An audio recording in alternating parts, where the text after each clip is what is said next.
Demand Pawan కు back pain అల్లాడిపోయిందమ్మా Ritu అని చెప్పి సోషల్ మీడియాలో అయితే ఫుల్ కామెంట్స్ చేస్తున్నారు అనమాట. అయితే వాళ్ళిద్దరికి నిజంగానే అంత వాళ్ళని పబ్లిక్ అనుకున్నట్టుగా ఆ అఫైర్స్ ఏమైనా ఉన్నాయా? అంటే బిగ్ బాస్ సీజన్ 9 లో మొత్తంగా మనం చూసుకుంటే ఎక్కువగా ఎవరు బయటికి పోర్ట్రేట్ అయ్యారు, ఎవరి పేరు వినిపిస్తుంది, అది కూడా లవ్ ట్రాక్ లో అంటే అందరికీ తెలిసిందే డిమాండ్ పవన్, అదే విధంగా రీతు చౌదరి. సో మరి రీతు చౌదరి హౌస్ లోకి వెళ్ళిన తర్వాత తన గురించి బయట ఎన్ని కాంట్రవర్సీలు జరిగాయో మనం చూసాం.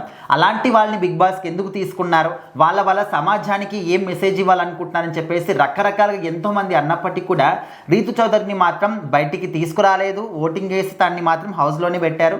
సో అంటే జనాలు కొంతమంది వ్యతిరేకంగా మాట్లాడినప్పటికీ చాలామంది కూడా రీతుకి సపోర్ట్ చేస్తూ ఉన్నారు. అంటే గేమ్ అనేది చాలా బాగా ఆడుతుంది కదా, తను ఎందుకు ఎలిమినేట్ చేయాలి అని చెప్పేసి.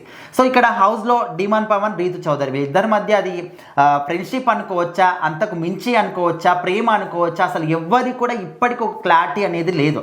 బట్ డైలీ మాత్రం వాళ్ళు ఒక లవ్ కపుల్స్ ఏ విధంగా ఉంటారు, లవ్ బర్డ్స్ అదే విధంగా కనిపిస్తూనే ఉంటారు. సో నిన్న జరిగినటువంటి ఒక కెప్టెన్సీ టాస్క్లో మాత్రం డిమాండ్ పవన్కి బ్యాక్ పెయిన్ వచ్చినప్పుడు రీతు చౌదరి యొక్క అంటే తను ఎంత బాధపడిందో అందరూ కూడా చూసారనమాట. అల్లాడిపోయిందమ్మా రీతు చౌదరి అంటూ చాలామంది కూడా సోషల్ మీడియాలో మాట్లాడుతూ ఉన్నారు. సో మరి ఇక్కడ కెప్టెన్సీ టాస్క్ ఇది ఈ సీజన్లో లాస్ట్ కెప్టెన్సీ అనమాట. సో మరి దీనికోసం చాలామంది కూడా పోటీ పడ్డం, లాస్ట్కి వచ్చేసరికి పవన్ పడాలా, సోల్జర్ పవన్ పడాలా, అదేవిధంగా డిమాండ్ పవన్ ఇద్దరు కూడా రేస్లో ఉన్నారు. అయితే ఇక్కడ ఈ యొక్క రేస్లో ఎట్లా అంటే ఇప్పటి వరకు పవన్ పడాలకు చాలామంది సపోర్ట్ చేస్తూ వచ్చారు. అండ్ ఆయన ఆడే విధానం కావచ్చు, లేకపోతే అందరితో ఉండే విధానం కావచ్చు, దట్టు ఆయన సోల్జర్ అని చెప్పేసి చాలామంది సపోర్ట్ చేశారు.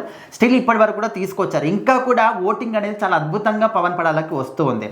సో ఇప్పటి వరకు కొంచెం అటు ఇటు గేమ్ ఆడినప్పటికీ కూడా ఇప్పుడు లాస్ట్కి వచ్చేసరికి బీభత్సంగా గేమ్ ఆడేస్తూ ఉన్నాడు. సో ఇక్కడ ఇచ్చినటువంటి ఈ కెప్టెన్సీ టాస్క్లో డిమాండ్ పవన్ అదేవిధంగా పవన్ పడాల ఇద్దరు కూడా చాలా ఎనర్జెటిక్గా ఆడుతున్నప్పటికీ డిమాండ్ పవన్కి సడన్గా బ్యాక్ పెయిన్ వచ్చేసింది. సో మరి ఇక్కడ పవన్ పడాల మాత్రం చాలా ఎనర్జెటిక్గా ఇంకా ఆడుతూనే ఉన్నాడు. డిమాండ్ పవన్ ఇంకా కింద పడిపోవడం జరిగింది. సో ఇక్కడ హౌస్ మేట్స్ అందరూ కూడా వచ్చి కొంచెం ఆయిల్తోని మసాజ్ చేసినప్పటికీ కూడా బ్యాక్ పెయిన్ పోకపోవడం, ఇంకా రీతు చౌదరి మాత్రం పవన్ లే టైం అయిపోతుంది లేవని చెప్పేసి తన బాధ తను చెప్పుకోవడం. డిమాండ్ పవన్కి రీతు చౌదరి సపోర్ట్ చేస్తే ఇటు పవన్ పడాలకి ఇమాన్యుయల్ సపోర్ట్ చేయడం జరిగింది. సో ఇక్కడ వాళ్ళిద్దరు మాత్రం చాలా బీభత్సంగా ఆడేస్తుంటే ఇంకా వీళ్ళు మాత్రం ఆయన బ్యాక్ పెయిన్ తోని పడిపోవడం. సో ఇంకా రీతు చౌదరి చాలా ఎమోషనల్ అవుతూ కన్నీళ్ళు కూడా పెట్టుకుందనమాట, లే అని చెప్పేసి. సో ఇంకా తనకు బ్యాక్ పెయిన్ అనేది తగ్గకపోవడం వల్ల పవన్ పడాలనేమో ఈయన మంచిగా గేమ్ ఆడేసి ఇంకా హౌస్ మొత్తానికి లాస్ట్ క్యాప్టెన్గా అయితే నిలిచాడు. సో హౌస్ మేట్స్ అందరూ కూడా అభినందన చెప్పడం, బిగ్ బాస్ చెప్పడం, సో ఇదంతా కూడా మనం చూసాం. బట్ ఇక్కడ ఏంటంటే డిమాండ్ పవన్, రీతు చౌదరి మధ్య ఉన్నటువంటి రిలేషన్షిప్ ఏంటి అనేది ఒక క్వశ్చన్ మార్క్గా మారిపోయింది అనమాట.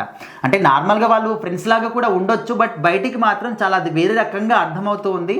బట్ వాళ్ళు ఎప్పటికప్పుడు మేము ఫ్రెండ్స్, ఒక మంచి ఫ్రెండ్స్ ఏ విధంగా ఉంటారో అట్లనే ఉంటున్నామని చెప్పేసి కూడా వాళ్ళు కూడా చెప్తున్నారు.